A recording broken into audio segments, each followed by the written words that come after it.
Madam Librarian, where would you like me to stand? Right where you are is fine. Good? Okay. Yep, you're great. Y'all can see. Fabulous. Shall we go?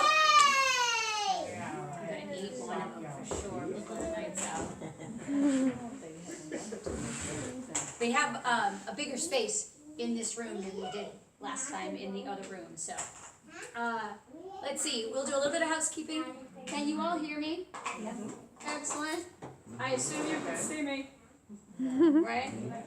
And that looks good.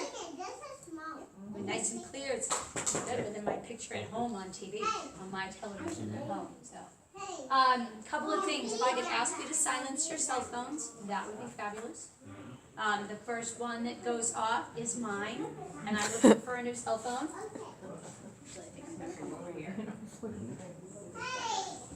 We'll see. I walk, I talk, I flap around, so. Cell phones.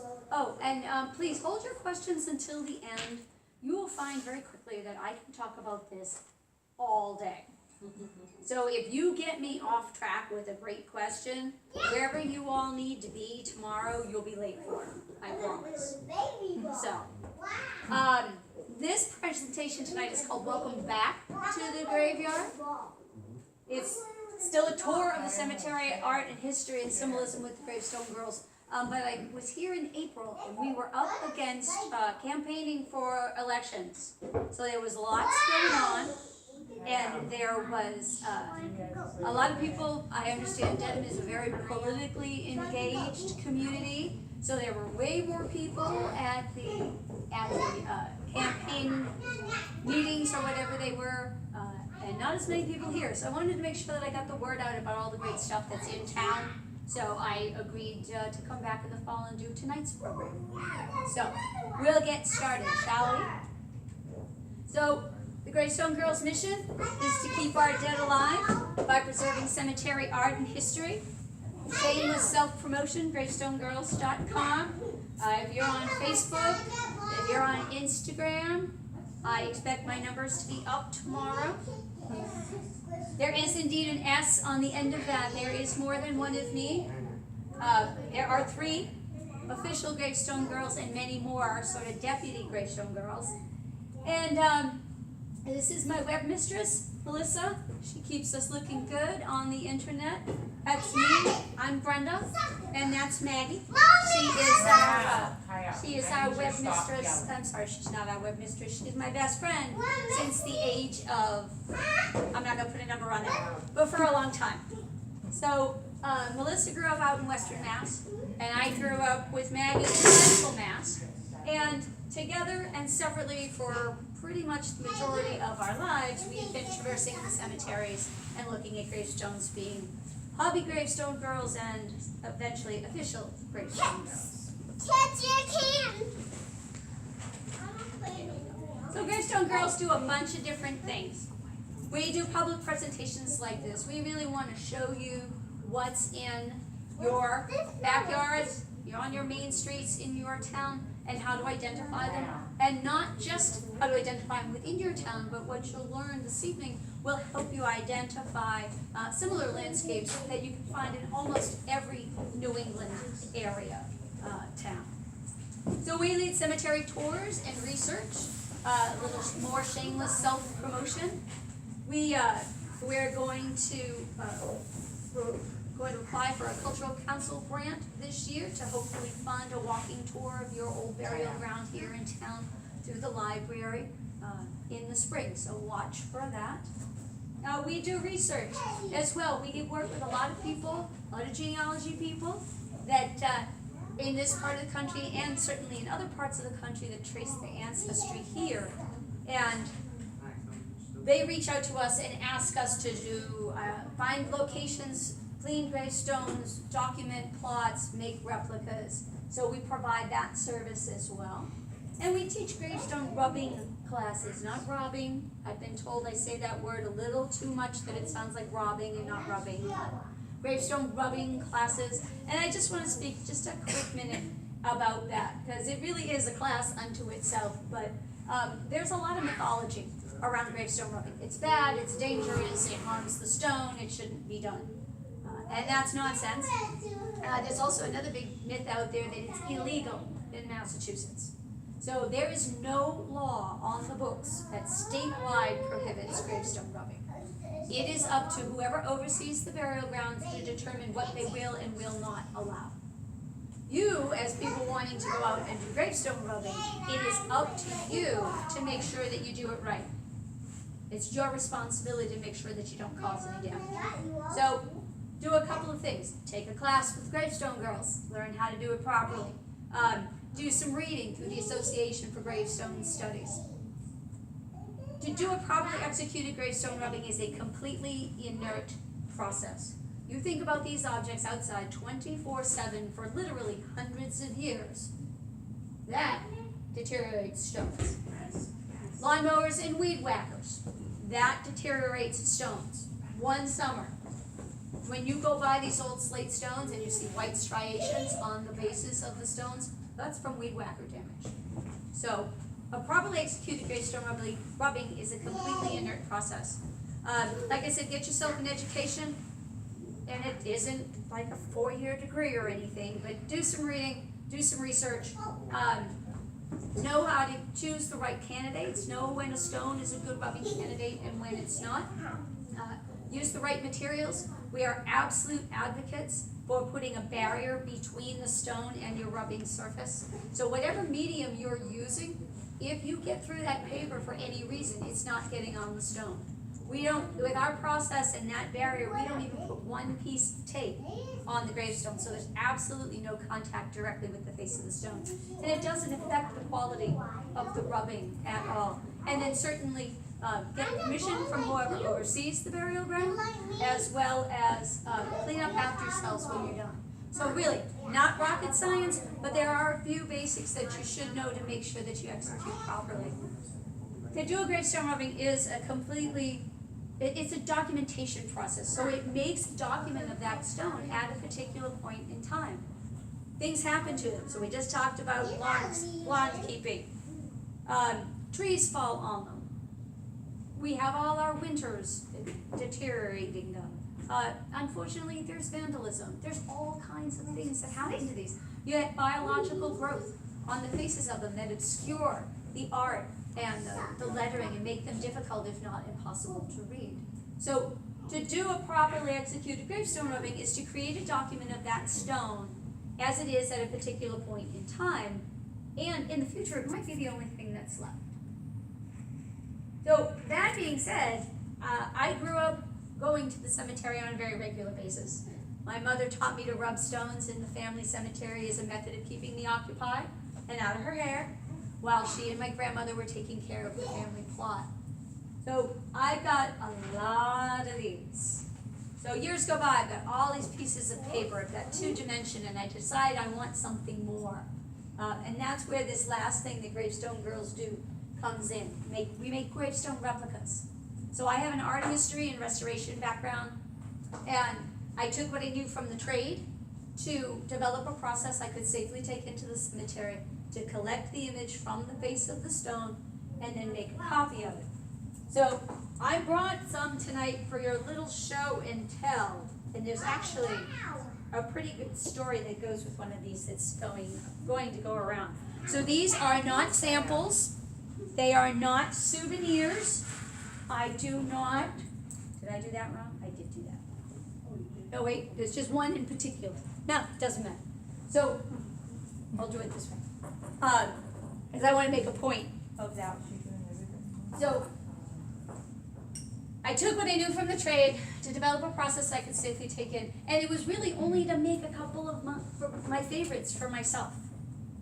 So, I did that, and the joke suddenly became nothing says Merry Christmas or Happy Birthday like a gravestone. So we started giving them as gifts to friends, and friends started saying, hey, that's really cool.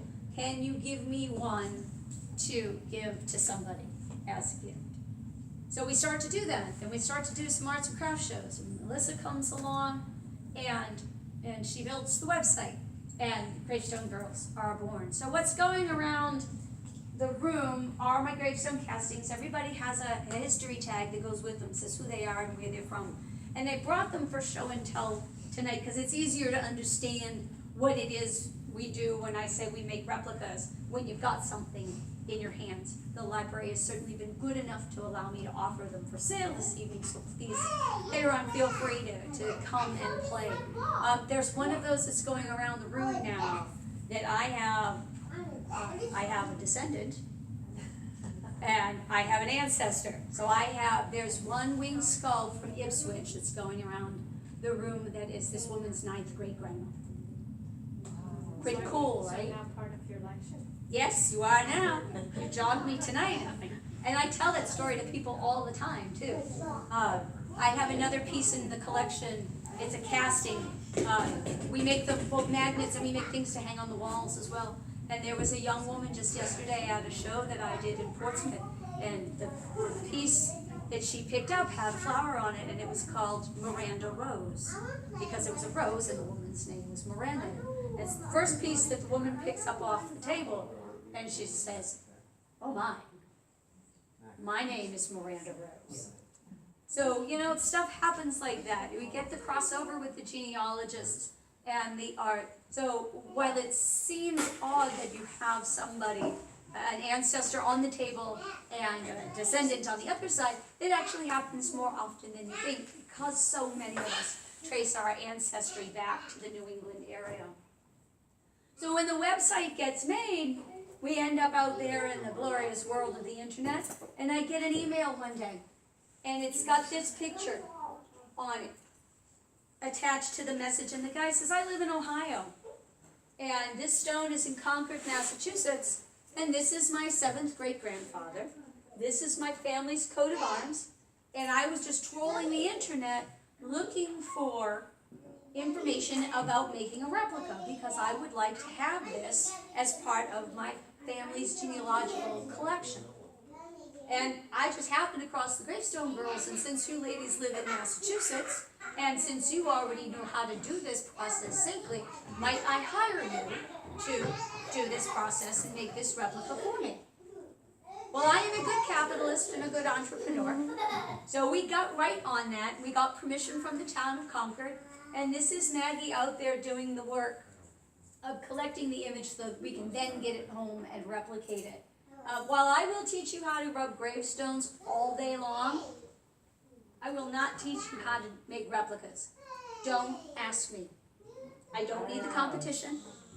And certainly, don't try this at home, I'm a professional. It's true. We tend to think that stone is indestructible, but it's not. So we tend to think, oh, you can do anything to this stuff and nothing will harm it. Know that every time you touch a stone with something, whether you're trying to clean it, maybe you're trying to rub it or replicate it or whatever, if you don't do it properly, you don't use the right materials, you're definitely going to leave something behind.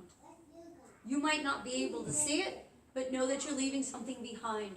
And if you're going to do anything like that, know what you're working with for chemicals and know how to neutralize them and return that stone to a balanced pH state so that there's nothing left behind that may further deteriorate the stone or accelerate deterioration.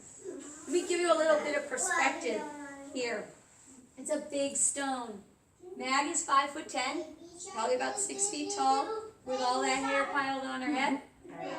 And so that's a pretty big stone, isn't it? So know that when you see these old slate gravestones in the ground, there's another 1/3 to 2/3 worth of stone underground. So if we were to take this out of the ground fully, it would probably be somewhere between 8 and 10 feet long. Take one step back from that and think about somebody had to quarry that stone. So when it was taken out of the ground, it was even longer and wider to accommodate it being worked down into its finished size. Before we go on our tour, we have to answer 2 basic questions about the evolution of the cemetery and its origin. The 2 questions are, why do we bury the dead? And where do gravestones come from? Well, we're human, right? We're mortal. We have a certain amount of time while we're here, and when we stop living, there's something left, and we have to do something with the mortal remains. So we dig a grave, we put the body in the grave, and very early on they covered that grave with stones. And that's where we get the term gravestone. And early on it was a pile of stones. And that pile of stones served a couple of really good purposes. One, know where you put somebody, so if you want to come back and visit, you want to come back and memorialize. Two, you know where you put somebody when it comes time to put other people in the ground in that area, so you don't disturb those that are already there. And very early on, it served a practical purpose of keeping wild animals from disturbing that freshly turned earth that is that newly dug grave. The archaeological record dating back more than 50,000 years continuously shows us that different societies, different civilizations had a belief system of some variety that said there's more to this life. There is something else that happens when we go here. They've got a system that believes in some sort of afterlife. And we know that because when we excavate old burial areas or old civilizations and find burial areas, we find these kind of things. We find grave goods. They might be very simple, like these vessels, which might have contained food or oils or something, beads, something that was needed in the next world. But they can be very elaborate like this. Aren't these just really big gravestones? They're these big pointy things, pyramids. They mark the spot where the pharaohs are buried, and they contain wonderful things that Pharaoh needs for the next world. Now I can talk about 50,000 years worth of history, no problem. We don't have that kind of time, so I'm going to get us right into the good stuff. We're going to take an evolutionary tour that's going to chronicle us through the colonial period landscape that looks like that, which is from first settlement through the 1700s. We're going to look at the rural garden movement of the 18th century. Of the 19th century of the 1800s. And then we're also going to take a peek in at the 20th and 21st century landscapes. In preparation for this program, when I did it, and that this program is built on this evening, I came to town and I visited all of your cemeteries and I took pictures and I built my program with as much local content as possible. Are you guys all residents? Do you guys go to the cemeteries in town? Good job. I have a room full of very good Gravestone Girls. Men included. Gravestone Girl is a generic term. So you'll recognize a lot of these spaces. When we get to the modern section, I will tell you again, but I'm going to tell you now just so you can start to think about it. Like I said, I came to town and I went to your cemeteries. All of them. And I took pictures of your monuments and your markers, including your new ones. So when we get to the modern section, you might see someone you know. Don't freak out. I'm not putting those modern pictures up here to say this is how it should be done, or this one is better than that one, or I'm not trying to pick on anybody or put anybody out in the spotlight. I'm using those stones to help illustrate what we as modern people are thinking about our own mortality and memorialization. The same way I'm using pictures of your colonial and 19th century stones to show what the people of that time period were thinking about mortality and memorialization. So you have 2 human and 1 animal cemetery here in Dedham. Dedham was established in 1636. You've got the Old Village Cemetery, which is out behind one of your churches around here. And I have a lousy sense of direction, so it's out there somewhere. You've got a number of really beautiful white congregational pilgrim type Unitarian churches in the area as well. And I think they play into this landscape over at Old Village, simply by what I saw the day I was out. You've got the Brookdale Cemetery, 1880. And then you've got something really special. You've got the Pine Ridge Pet Cemetery, established in 1899 by the MSPCA. It is the first municipal animal burial ground in the country. Yeah, pretty cool, huh? We'll take a peek at what's in there too. So this is, when you look at my slides, the first line will say what we're looking at, and then it'll say where it is. So if it's in Dedham, it says the name of the cemetery. So these pictures are from Village Cemetery. And for this period, you're going to see a lot of stuff from Village Cemetery. If it's from somewhere else, it will say Hartford, Connecticut, Boston, Mass, whatever. But I try to identify the local content specifically as to its location. So when you see a colonial burial ground like this, know that what you're looking at has absolutely changed over time. And I know that might be hard to get a hold of mentally, because we currently look at these as sacred spaces and they should be undisturbed, and we should keep them the way they are. We have a very different idea of historic preservation even within the last 50 years versus 75, 100, 200 years ago. These spaces are typically these colonial burial grounds, and they're burial grounds, they're not cemeteries.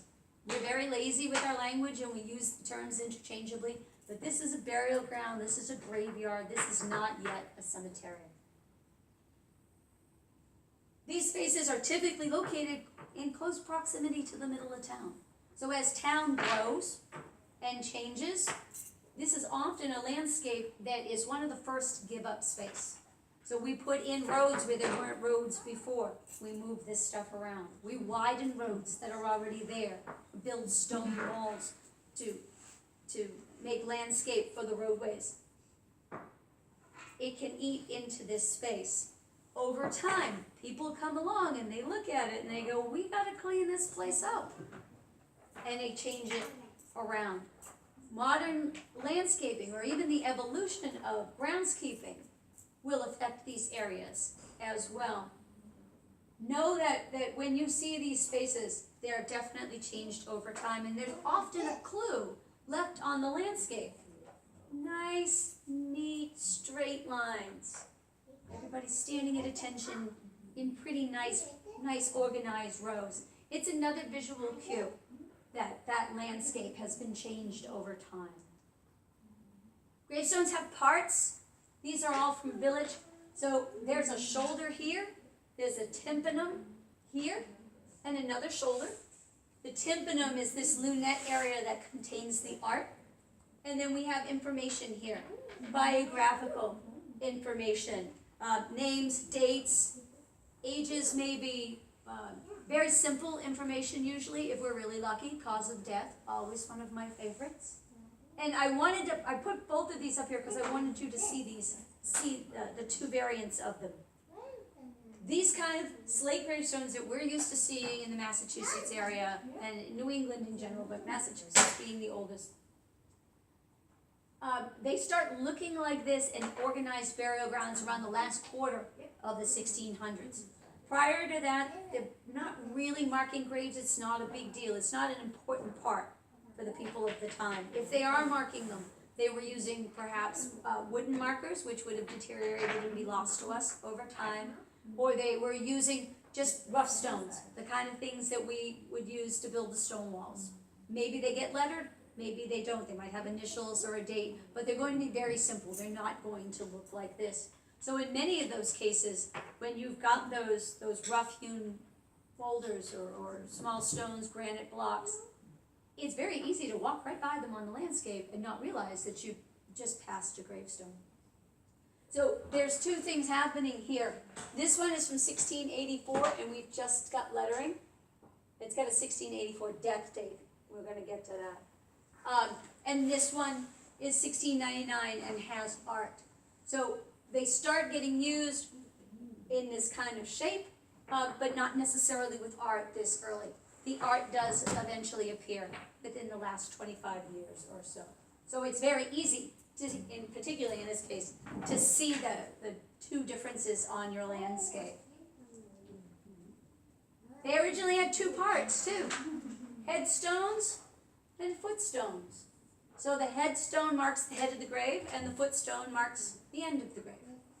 So if you bury father and he's 6 feet tall, there's a 6-foot spread between his headstone and his footstone. You bury mother next to him and she's 5 foot tall, then there's a 5-foot spread. So you take that logic and you apply it to these two pictures. Everybody's the same height, right? Everybody's like, no, really? What is she just trying to sell? No, you know what it is? It is another visual cue that this landscape has been changed. Isn't this just about the right width for the lawnmower to go through? Right? You want to be the guy that has to mow around all of those big stones and little stones because they're all set out according to everybody's height? We're going to fix that. We're going to tidy this place up.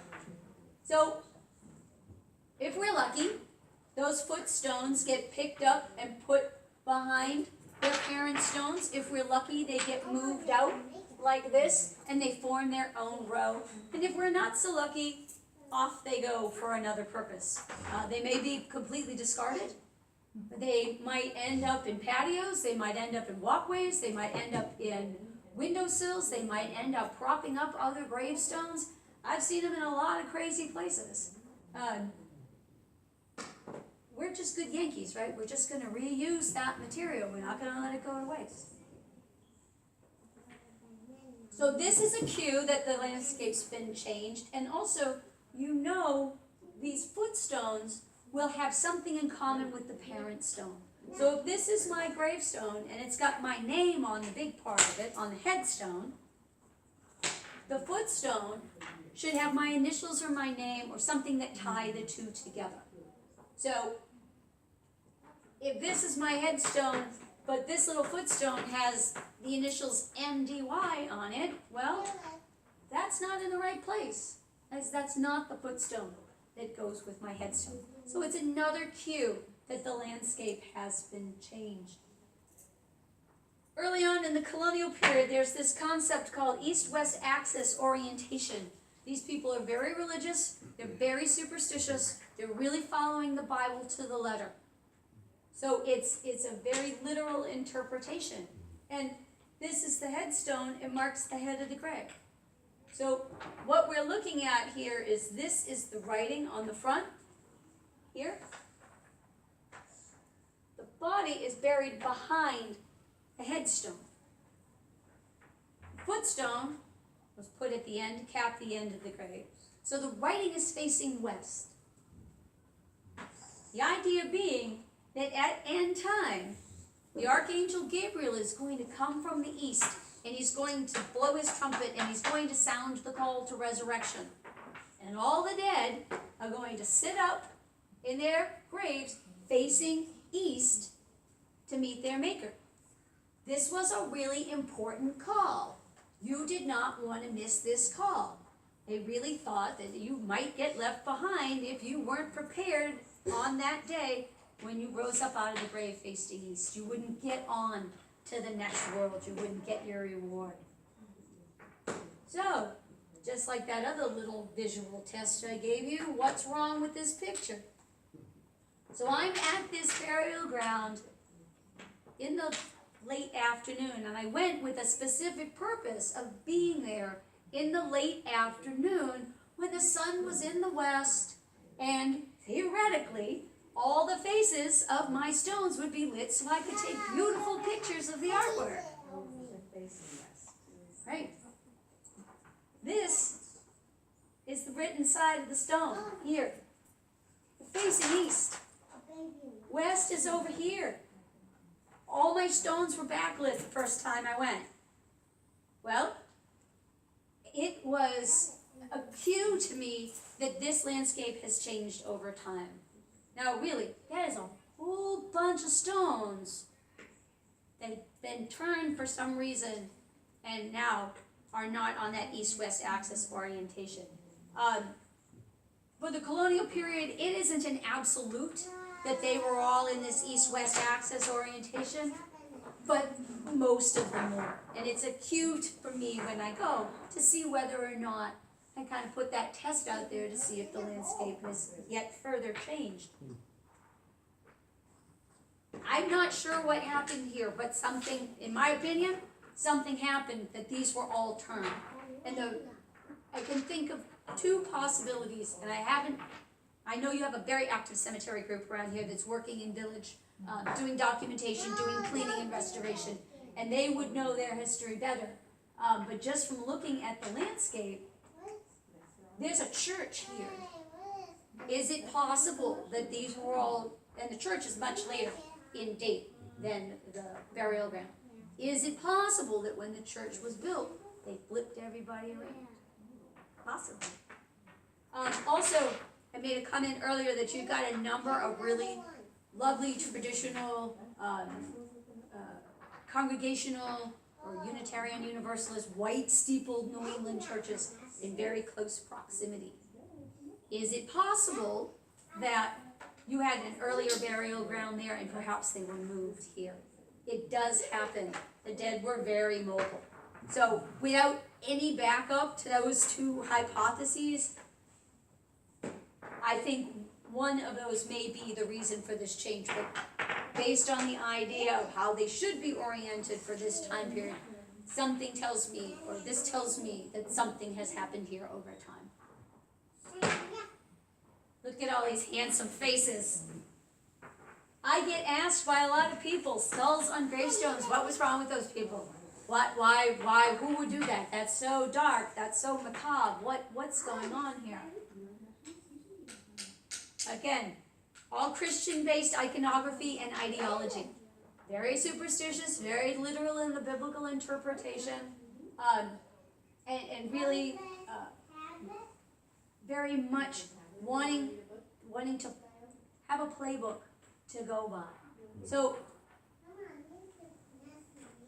the concept of the time in Christian religion says you have one immortal soul.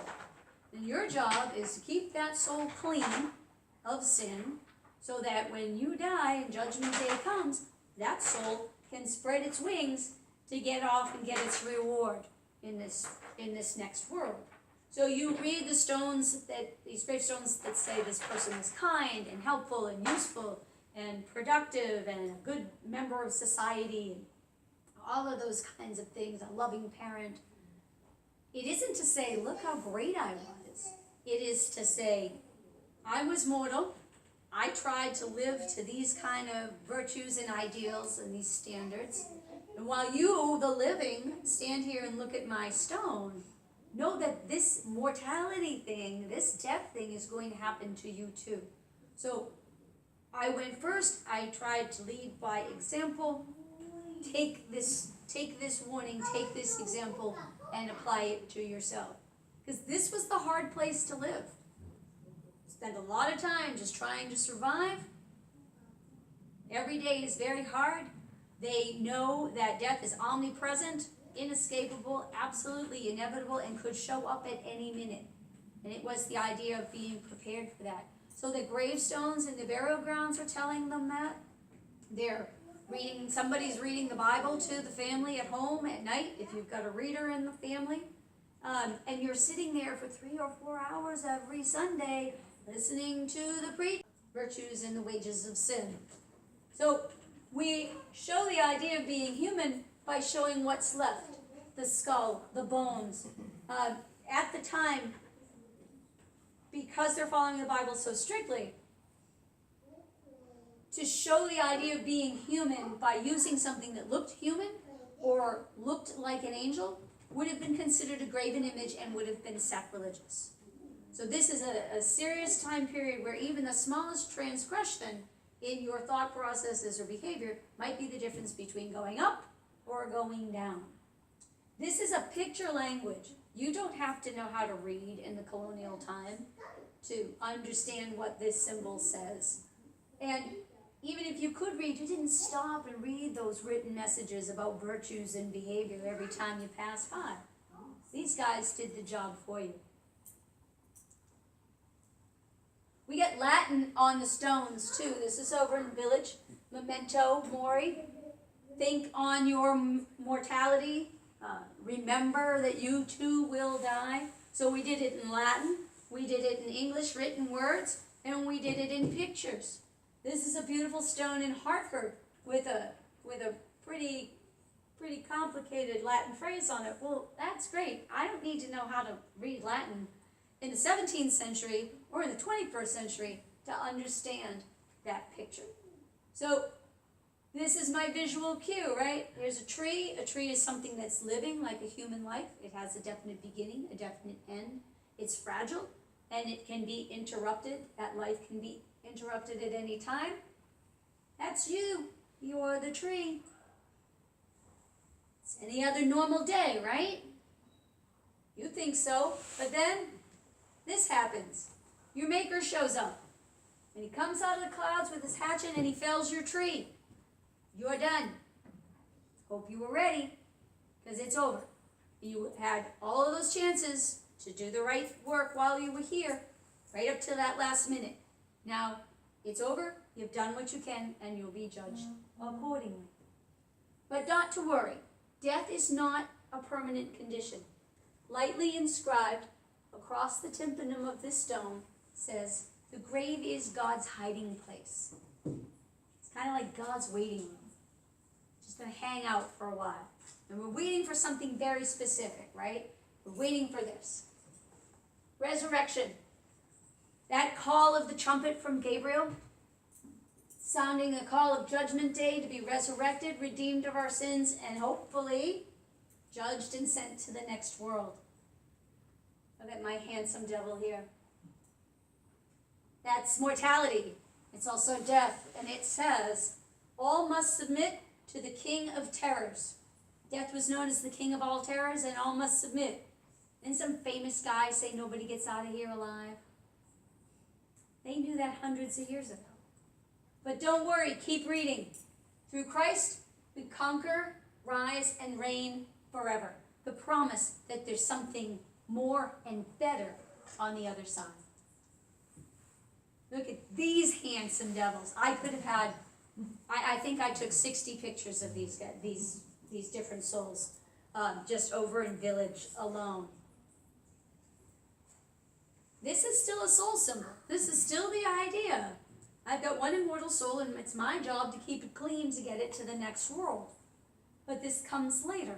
Around in the 1720s, there's a great awakening that happens. It starts in England. It comes over here. And we're influenced in the idea that we have a relationship with our Maker. We aren't just dust under the Maker's feet and at his absolute mercy. We still are. He still has the final say, but we're still religious, we're still superstitious, but we've lightened up just a little. So the idea that not every little transgression is going to lead to fire and brimstone. If we make an effort to do our best work while we're here, our Maker will understand that of us and be generous with his judgment on Judgment Day. So that winged skull, that death's head, is allowed to grow some skin and take on a human look or an angelic look without being considered a graven image now. This is the same symbol for mortality and morality. It's just a modern symbol of the time. And know that because these are faces does not mean that they are the faces of the folks in the ground. These are not meant to be the individuals. It is meant to be the idea of being human. We have other souls too. Your soul doesn't always have to have wings to show the idea of being human. What are these guys doing? They're looking out of the grave at you. They're peeking out of their caskets. They're peeking out of those niches. They're just doing that Memento Mori thing. They're doing it just another way. Reminder, reminder, reminder. There are other symbols in gravestones too. I found all of these in Village as well. I've got a skull and crossbones. Do I have a pirate? You can't believe how many people I have to try to convince that this is not a pirate. It's a warning symbol, right? Where do we use this? Pirates used it, right? To signal danger as a warning. We use it on poison containers. We use it at high voltage. We use it for something that's very dangerous. It's a universal and very easily understood symbol. This is also a very important carver as well. His name was Homer. Hourglasses over those souls, over those winged skulls. The idea, everyone was born with an hourglass. You had a certain amount of sand. You didn't know how much sand you had, but that glass was going to run out eventually and inevitably. You didn't know when. You were to make the most of that time as long as that glass ran. And you put wings on that glass, and now it's literally the idea that time flies. As we get to the close of the 1700s, there's a big change, right? There's a certain guy across the pond. You say, hey, Mr. King, it's been really great, but we're going to go do our own thing. So we separate. We start the process of separation, and we have a revolution. And the founding fathers, at the time, as they're building this new nation, they're looking for ideologies to be the foundation of this new nation. And they look at the ancient civilizations of the Greeks and the Romans, who were the founders of the ideas of democracy and the republic, the idea of people governing themselves without a monarchy. And they start to apply that ideology, and at the same time, there is real-time archaeology going on over in Europe, over in Greece, that is bringing these ancient civilizations to light. So, Pompeii and Herculaneum are being uncovered at the end of the 1700s, being seen for the first time. Napoleon is in Egypt. There's excavations going on at the far reaches of the Roman outposts across Europe. And these civilizations, their goods and their structures are coming to light. And they create a craze for all things neoclassical. And that permeates the architecture, the furniture, and the dress of the living. And it also makes its way here into the land of the dead. And very specifically with this. It's a cinerary urn. It contains the remains of the dead. So there was cremation in ancient times. And also, if you weren't cremated, you could also be left to naturally decay in a burial area, and then those remains were eventually gathered up and put in these cinerary urns. So this is a natural symbol for a modern gravestone of the time, as we're coming out of the 1700s and coming firmly into the 1800s. And this one, just to drive the point home, has got this guy's initials on it. Just so you remember your mortality. We had trees. This is a very special tree. It's a weeping willow. So by virtue of its name, by the way it looks, it's a perfect symbol for mourning and sorrow. It's like a human life, like that other tree we saw. It has a definite beginning, a definite end. It's fragile and it can be interrupted. So often you'll see the split in the willow like that. And when you see it, look a little closer. Can you see that? Little doodad right there? The tree has been split, the life has been ended, but there's the promise of new growth, new life, something on the other, something else to come. Then we have them singularly, and we have them together. These are all, somehow missed it, but these are all in village as well. And so here's this beautiful urn, this beautiful willow, and look, we've got one more thing going on over here. These are obelisks. So here's the base, and here's the big pointy thing. They were excavated out of Egypt and came to light. Napoleon sent a bunch of them home to different places. And it's an architectural symbol. And we've got another one here that's been tipped. So even the idea that something that seems as permanent as architecture doesn't last forever. This looks really different, doesn't it? Anybody been here? Good job. Oh, you guys are great gravestone girls. You go to your local cemeteries, you go to travel to cemeteries. Good job. I'm going to Michigan at the end of the week. Y'all want to come? I've got some cemeteries to do. So this is Mount Auburn Cemetery. This is the first time a place where we bury our dead gets called a cemetery. It comes from a Greek word that means sleeping place or dormitory. It is very much in keeping with the 19th century idea about passing away, going to the summerland, passing through the veils, the euphemisms that came along with dying versus the colonials where you returned to dust and the worms ate you and you moldered in the ground. All those happy, pleasant things. So we have this comes about for a couple of reasons.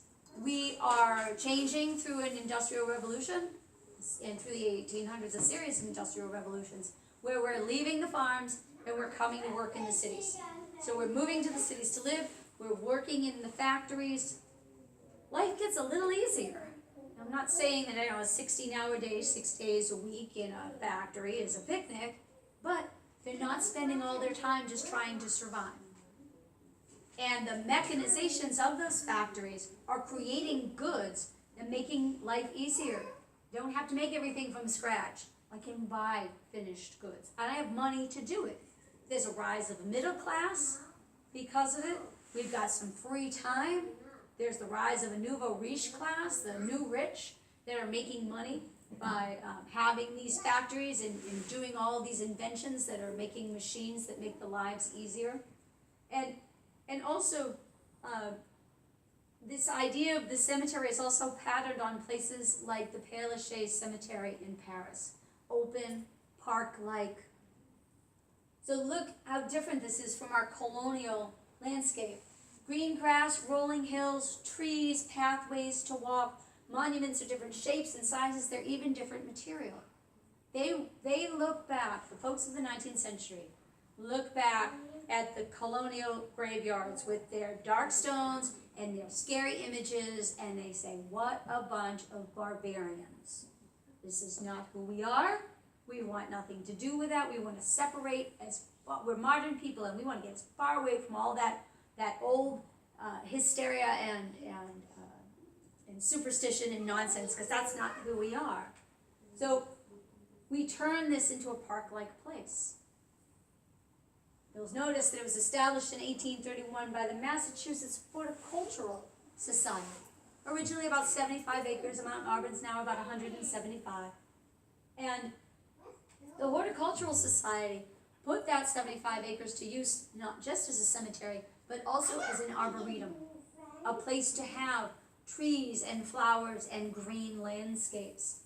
Frederick Olmsted saw the reaction people had when Mount Auburn opened, and he was inspired by the idea of the way people embraced that open green space. When Mount Auburn opened, it was a tourist attraction, exactly the same way it is today. And people were coming to see this newfangled space. And it tipped him off to the idea that maybe now as an industrialized people, we're missing that open green space. We're missing our agrarian roots and our landscapes. And he was inspired. He took Mount Auburn as part of his inspiration for the creation of Central Park in New York, a place where people could go and enjoy nature. This is a time when you've got people like Hawthorne and Thoreau and Longfellow. They're all writing about nature, communing with nature, preserving nature. This is a time where you've got the rise of the spiritualists and the transcendentalists that are doing the communicating with spirits through seances and Ouija boards. Everything about these new people, these modern people, that they're living in their day lives, they've translated over here into this land of the dead as well. Here is Brookdale, your very lovely rural cemetery established in 1880. It's funny that I should be here. I was out early spring before there were leaves on the trees, and now I'm here just when it's going to start to look like this again. But you get the picture, right? Different shapes and sizes of monuments, different materials, hills, walking paths, trees. These are very social spaces. People came to, they picnicked, they visited with the dead, they visited with the living, and they enjoyed this open green space. In these newfangled cemeteries, this is the first time that we have the ability to purchase a family plot. Sort of like your home away from home, vacation home. The idea that this was the place, I bought this place for my family. We lived together and we died together, one by one. People pass away, they go into the family lot, and eventually that family gets all reunited. They get all put back together again. And we may make very simple foundations, maybe we've just got corner markers that show the 4 points of our lots. Maybe we put up fencing, maybe we put up higher walls, maybe we put front stairs, and isn't this your front door? It's all the same thing, right? One of the things about these new family plots is that we very often get central monuments. You may have, like here, you may have little headstones that show where the individual bodies are buried, and those stones may have a first name on it or initials. It may have, it may say father or mother or beloved or something like that. But the central monument is going to be what has all of the biographical information of the people that are in that lot. And, this is a neighborhood, right? This is just like the land of the living, a neighborhood in the land of the living. So you've got, I buy a lot because my neighbor that I live close to in life that I like bought a lot. So I'm going to buy one maybe in close proximity because I'm going to spend time here. And they're going to spend time there. And we'll get to socialize even more out in this open green space. If you live near your neighbors in life and you don't like them, make sure that you find where they bought their lot in the cemetery and buy your lot way far away. Softer symbols. No more hatchets, no more worms, no more skulls, none of that. This is that idea of passing away, falling asleep, going to the summerland. We do it with things like books. This might be a Holy Bible. Sometimes it says Holy Bible on it. Sometimes it's the book of life inscribed with the individual's name. Wheat is a symbol of the harvest. So it's the end of the season. It's the end of the period. It's the end of life. It's the reaping of the rewards of a life. We get beautiful figures like this. We get lambs. He looks a little funny, and we'll talk about that in a second. It's not a dog. It's a lamb. Lambs are often used for children. So the Lamb of God, the innocents. Look at my beautiful sleeper here. And these guys have all been cleaned too. We'll talk about that. Look at that gorgeous thing. I've got a mourner back here. I've got a log. Logs were used very often the same way you use them like flowers.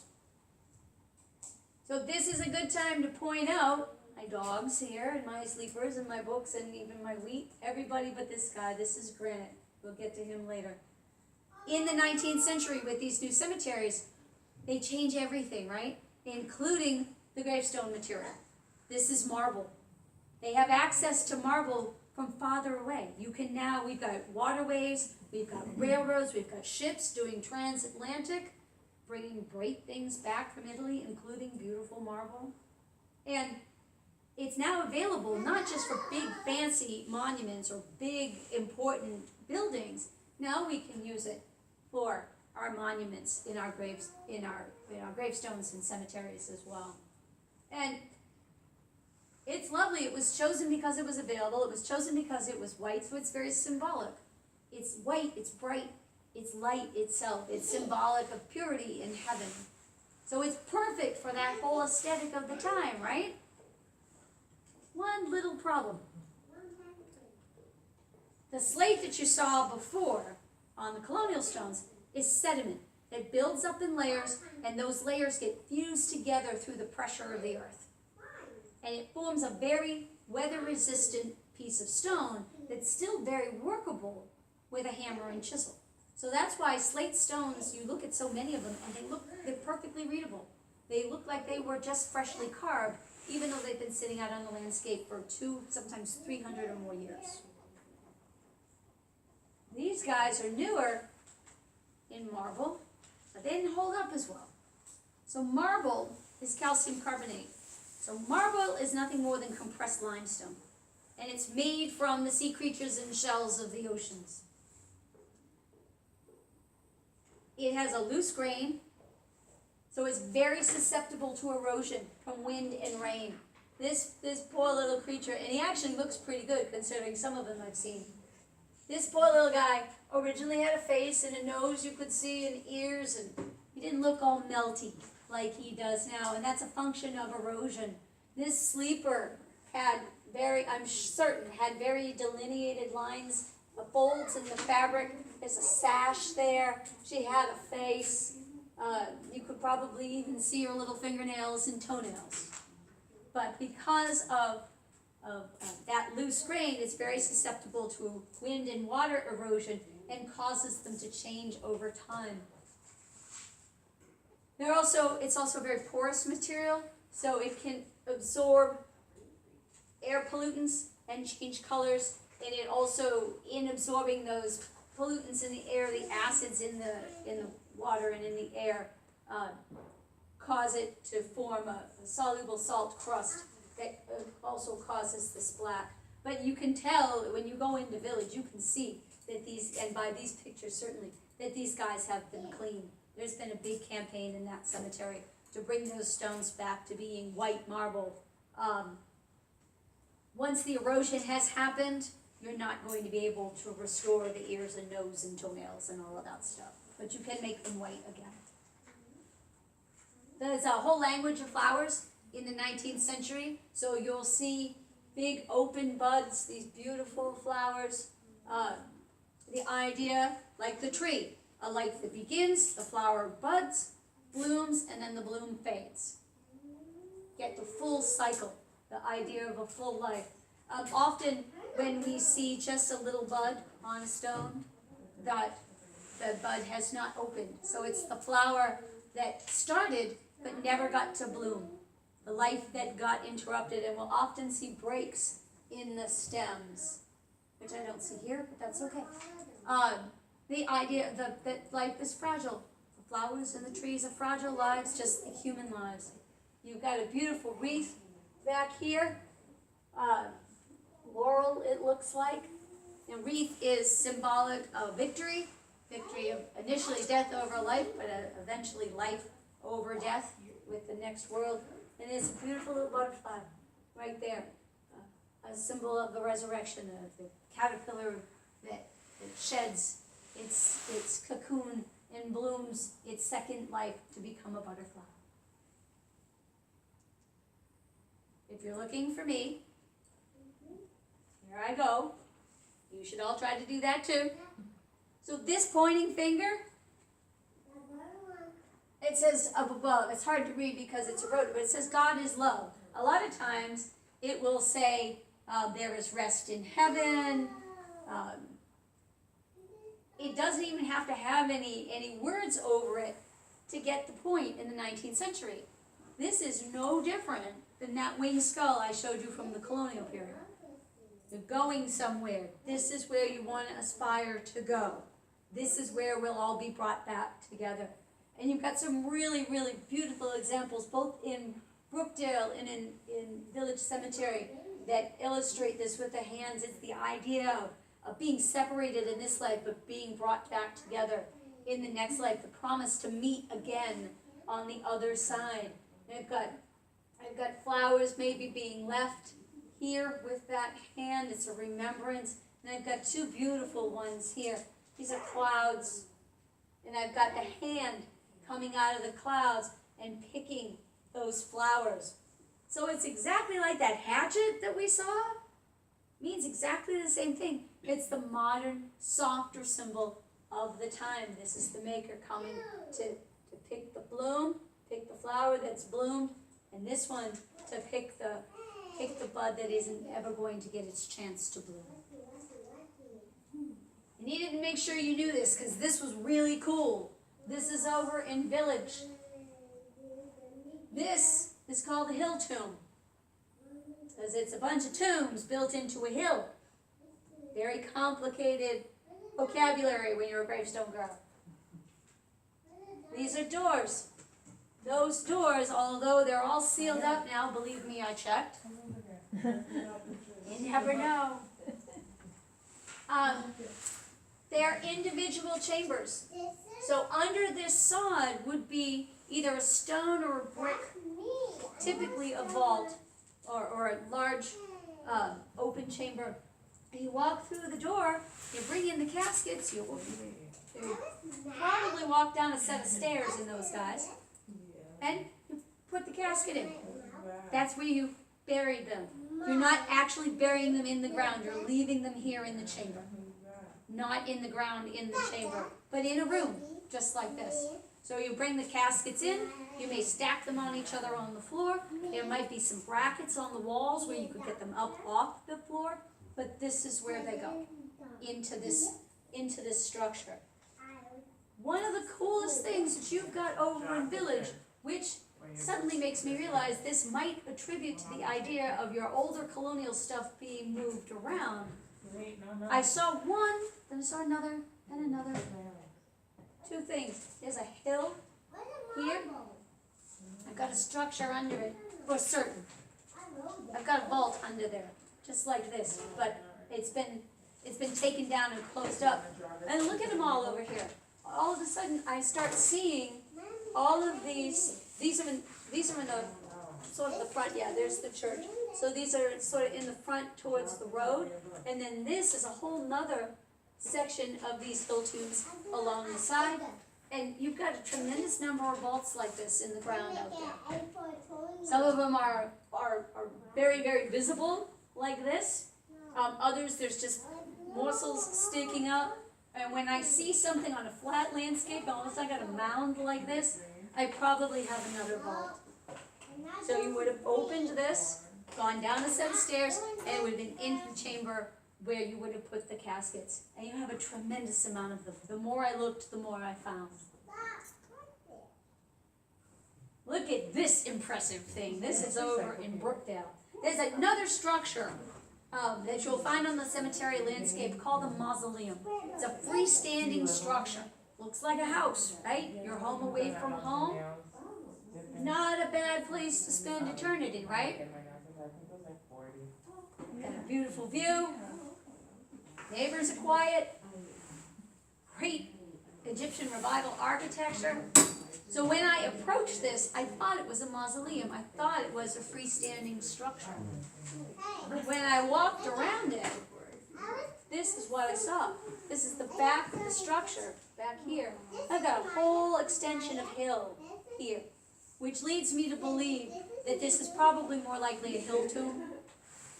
I think this isn't very deep. I think maybe it goes back even further. And I tried to find out. I peeked in. So this is sort of like a little vestibule behind this door. And then there's windows on the side. So this is a view in from the side. Here's your little vestibule. There was a door here, and it's been closed up. So there's something in there. I'd love to know what. I'd like to know just how far back that architecture goes. When these spaces are closed up, whether it's a structure like this or those hill tombs, they may or may not still have remains inside. They're often closed up because there isn't family left to take care of them. Whoever oversees the grounds wants to keep people from getting in there, keep the living out. And sometimes the remains are in there when they're sealed, and sometimes the remains at anyone's discretion, the family or the keepers, may be moved to another location. So know that they might be empty, they might still have stuff inside. This is going to always be a mystery that bugs me. So, home away from home, right? If you've got a summer home, don't you need an extra set of furniture? I can't make this stuff up. They leave this right out on the landscape for me to find. If you need a road trip, this is Hope Cemetery in Barre, Vermont. It's a couple miles down the street from the Rock of Ages quarry. It is beautiful. The quarry produces this beautiful, the quarry has been around for more than 100 years. It produces this really beautiful blue-gray granite, and almost everything in Hope Cemetery is made out of that granite. So it's really ethereal. It's very shimmery because the granite has a lot of mica in it, which is a silvery reflective mineral.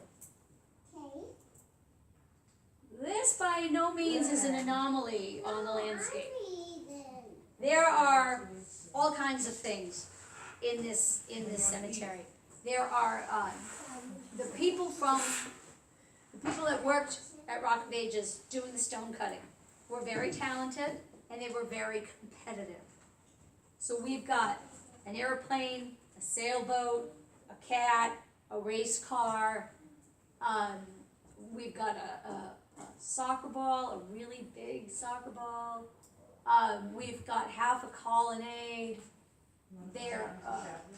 There's some beautiful, beautiful Art Nouveau, very interpretive statuary.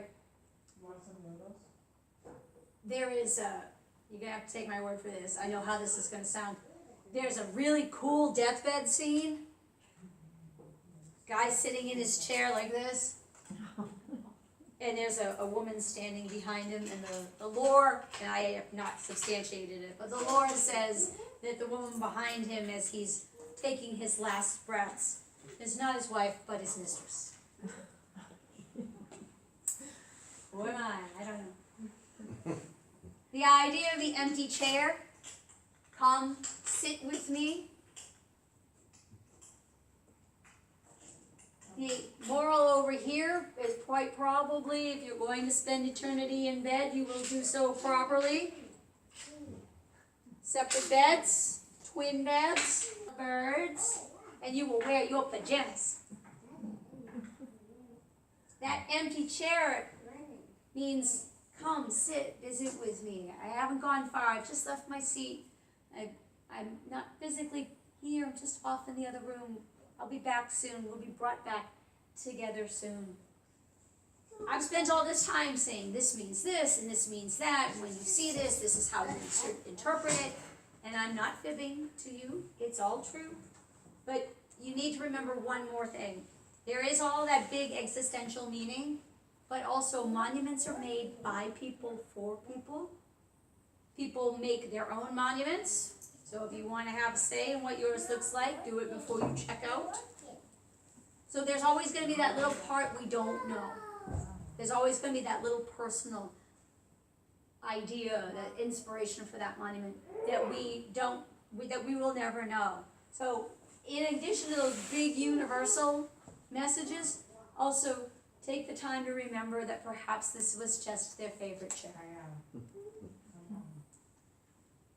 This looks really different, doesn't it? Doesn't look like the colonial, doesn't look like that Royal Garden Cemetery. This is a modern landscape. It starts showing up in the 20th century. A lot of things change as we leave the 1800s and move into the 1900s. There is a backlash against all that big Victoriana that really dominated the 19th century. All of the frenetic feelings of visuals on the landscape, all that high sentimentality, all that grievous emotion, all very dramatic. We want to simplify. So in the land of the living, we have an arts and crafts movement that comes through, simplifies our architecture and our furniture. Women cut their hair. They take off the bustles and the corsets, and hemlines start coming up. Men start shaving off those giant beards that they've been cultivating for years. A trend I hope comes back soon. Just my personal opinion. Everything in the land of the living changes, and we want to make that change here too in the land of the dead. We want a more pastoral landscape. We want something that's easier on the eye. Not all that big, busy, crazy architecture that marks the 19th century cemeteries. And modern landscaping plays into this. We need to be able to efficiently and effectively maintain the grounds. We have access to new material. We have access to granite.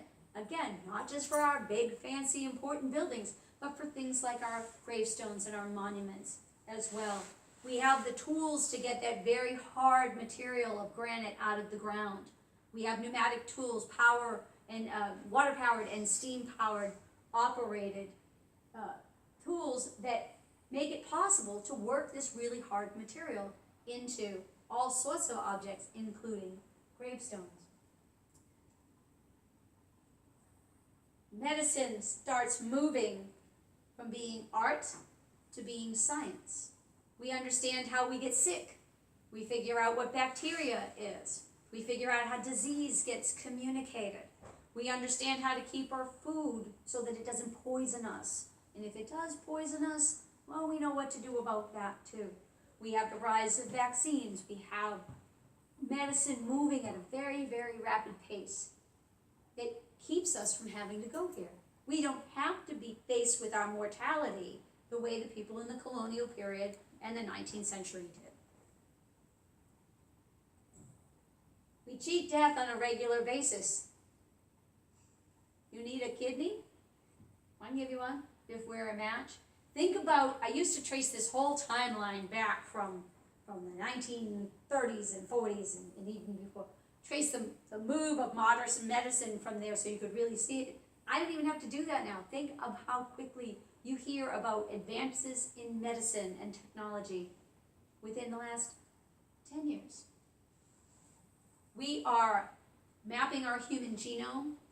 We are doing surgery on babies before they are born to correct defects. We are coming up with vaccines for things like Ebola out of very, very short time frames. We get new arms and legs. The technology for that moves very quickly. We're growing ears on mice in petri dishes, and you'll be able to 3D print yourself a new finger just about any time now. We cheat death on a regular basis. They say the person that's going to live to be 150 has already been born. Think about what that means to middle age. Think about what that means to retirement age. It sounds crazy to say people are going to live to be 150. Well, 100 years ago, tell somebody from 100 years ago that we all often lived to be 80, 90, easily. 100, 3 digits. It's because of medicine and technology. One other thing that has happened at this time frame is the funeral.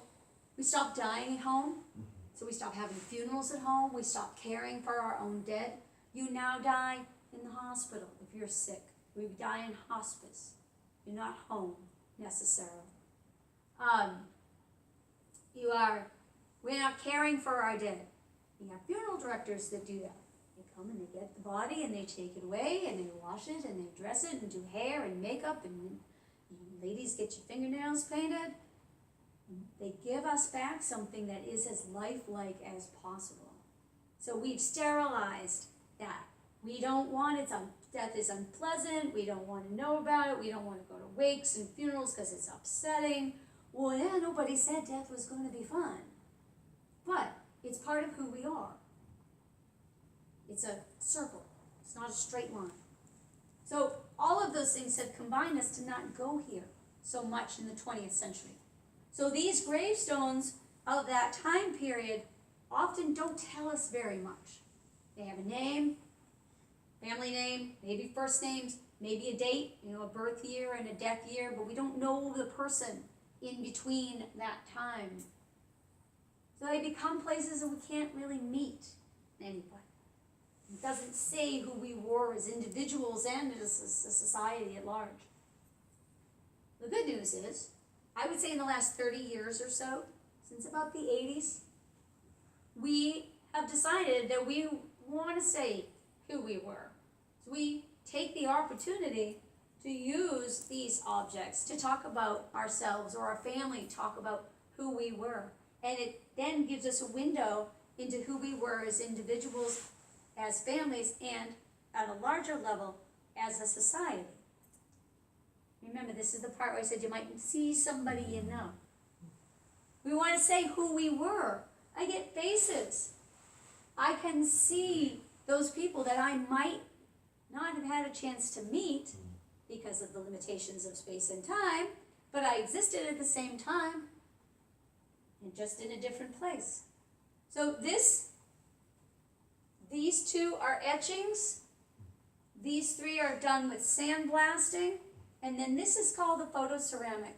So these images that are etchings are either done with laser or more likely they're done by people that are very talented and very patient with diamond-tipped tools that etch the image into the material. I can see Nanny and Papa. I can see they look pretty happy. She made him wear a bow tie. It's got to be something big going on. So, you know, I tell myself, hey, maybe this was an anniversary party. Maybe this was from a photograph taken at a child's wedding, an adult child's wedding. This is called a photoceramic, another difficult vocabulary word. It's a photo that's been placed on a piece of ceramic and then sealed so that it's protected from the weather. The idea of putting these photoceramics themselves date back hundreds of years to the idea of portrait miniaturists that painted images on thin pieces of ivory so that you had a portrait of someone to take with you. Whether they were deceased or perhaps you have a husband that was traveling the high seas and was away from his wife for a long time. He had an image of her. Clearly, this is their wedding day. Went ahead, guessing, particularly because it ended up on the gravestone, probably one of the happiest days of their lives. And I can see that. I can meet people.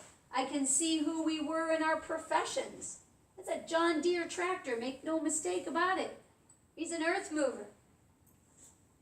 Our professions, I was the fire chief of Dedham Fire Department from 1967 to 1979.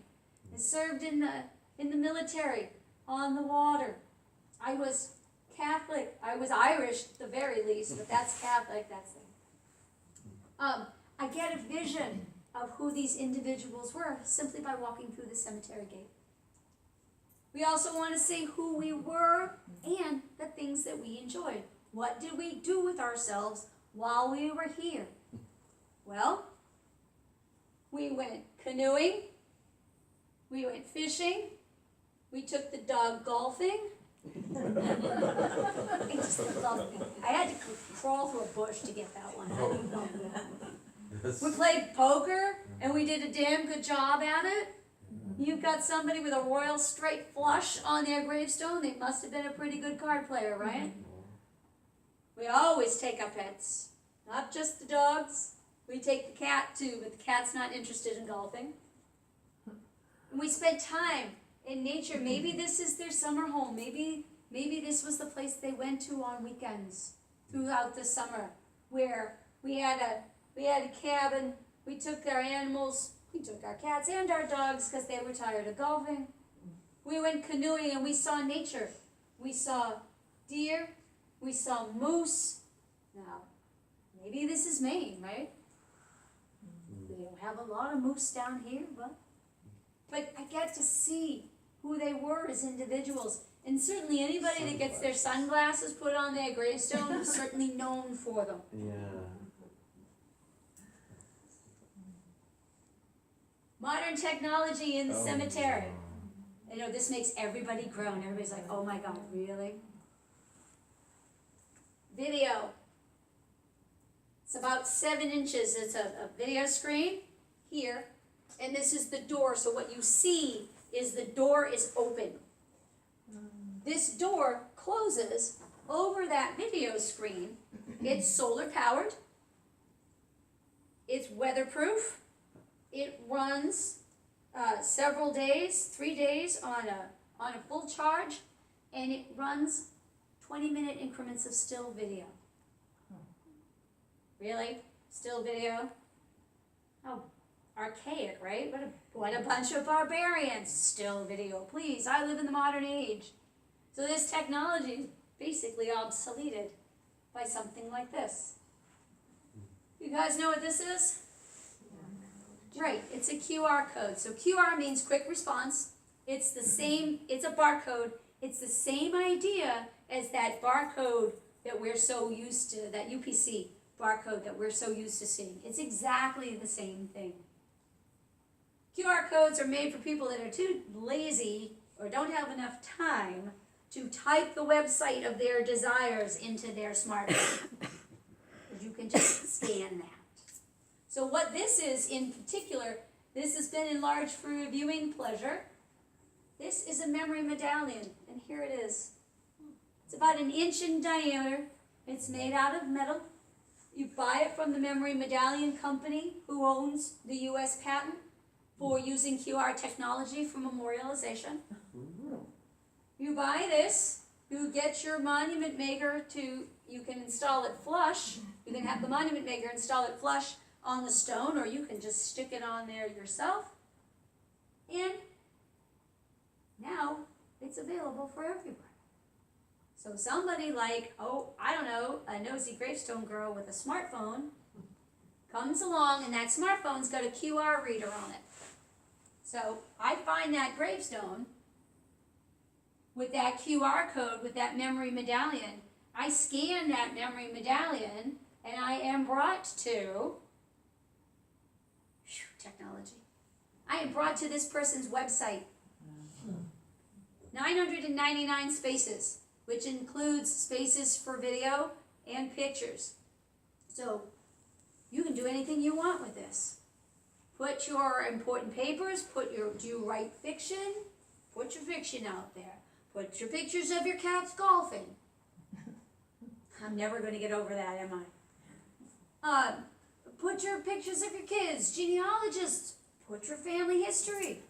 Where do you go? Where's a great location for getting genealogical history? A cemetery.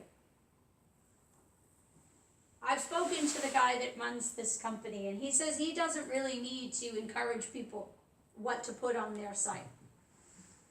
When I scanned that QR code that I got off the Memory Medallion website, it brought me to this lady's website, her own personal website. Her name is Sarah Buchanan, 1917 to 2009. Shades of blue are her favorite colors, daisies are her favorite flowers. Among many other things that she wanted us to know about her. So in life, Mrs. Buchanan was known for her famous secret family fudge recipe. She apparently wished to hold that title in death. There is a 16-minute video on her Memory Medallion site of her bossing her adult son around the kitchen, teaching us how to make the secret family fudge recipe. I love the response. This is my favorite part of the program. So I like the idea that I can go to the cemetery and I can converse with nature and I can see geology and I can commune with the dead and I can learn how to cook. Did you bring them the cook? I have yet to try the recipe. And you are the first one to ask, and now I have to go try it. Now I have to go do it. Right? How many of you think this is bananas? Right? Right? And let me taste the fudge first. Exactly. Let me taste. I think, so I can honestly tell you that I have not seen either of these devices in New England cemeteries. But the funerary industry, the monument industry, and certainly Memory Medallion are banking on the idea that you understand this technology. What happens when you leave the house without this? I would not have found my way here tonight without this. Right, you leave it at home, you go back and get it, because my God, I have no idea what I'm supposed to do with myself all day if I don't have this. This one was born in 1917. 1917 to 2009. Smart lady, right? And I had an uncle in the family who was 99 years old. He had an email account, he Facebooked, he Twittered, he did it all. Some people embrace technology, some don't. They're banking on the idea that we know what this is and that we want to say what we were, the things that we did. So we will use this technology not just in the land of the living, but in the land of the dead as well. And I can tell you, like I said, I have not seen any of this on the New England landscape. I did a program earlier this year for the Massachusetts Cemetery Association at their annual meeting, and I had 100 cemeterians in the room. Everybody from the guys that mowed the lawn, dug the graves, the administrators. I had 100 New England, Massachusetts cemetery guys in the room. I got to this part, they all laughed like hell, just like you did. And they're looking at me. And I said, great, this is the perfect poll. How many of you have any of this technology in your Massachusetts cemeteries? What kind of response you think I got? How many hands you think I got? Zip, right? Nothing. And I think it's because we are still just as puritanical as we were 400 years ago when we first got here. Because you get outside of here, and this is happening. In the South, in the Midwest, particularly out on the left coast. I will say that we, as a country, have not really embraced this QR the way other countries have. I have been to any number of other countries where they're really living on this. They're cashless, they're living off of these, and they're living on their QRs. So we'll get there, maybe. I want to just show you a couple of other things. We got to wrap up. There's a few other things on the landscape I want to make sure you know about. This is over in Brookdale. This is called the white bronze. It's made by the Monumental Bronze Company of Bridgeport, Connecticut. It is neither white nor is it bronze. It is something that comes up at the last quarter of the 1800s and then over into the 19 teens. It's not white, it's kind of blue-gray. Once you know what this looks like, you will now see them everywhere you go if they're on the landscape. And it's not bronze, but zinc. So it's molten zinc that is smelted at the foundry, poured into molds, and then the molded pieces are assembled to make the monument. You purchase these monuments by sales guys that traveled around. There were no storefronts for this. They had a design book. You picked your designs, and they made the monument for you. It was the answer, or is another contrast to the idea of bronze in the cemetery. So bronze was very popular at the end of the last quarter of the 1800s, last half of the 1800s in the cemetery. So vases, doors, statuary, they were made of bronze if you could afford it. And the name bronze has got a cachet because it looks lovely and it's expensive, so it's a status. But what happens when you put bronze outside? As soon as it hits the air, if it's not maintained, it goes from being that beautiful bronze color to being streaky and black and green and not very pretty without maintenance. This doesn't need maintenance. Zinc is a natural biocide and does not pick up any molds or algae or lichens. They stay looking like this on the landscape pretty much forever. When you see them on the landscape, go up and knock on them. Just give them a little rap. If somebody answers, run. But what you should have happen is you should get a hollow metallic sound. There's no internal armature to these guys. If you see a lot of them in a town, you had a very successful salesman. You don't have many or none, you didn't have a very good salesman. I've told you to look at the art, the geology, the orientation, all that kind of stuff. And don't forget to also look down. Signatures are maker's marks. They served mostly in the 19th century as advertisements for the cutters themselves. If you like this, we'll go see Mr. Houghton in Harvard. You can get one too.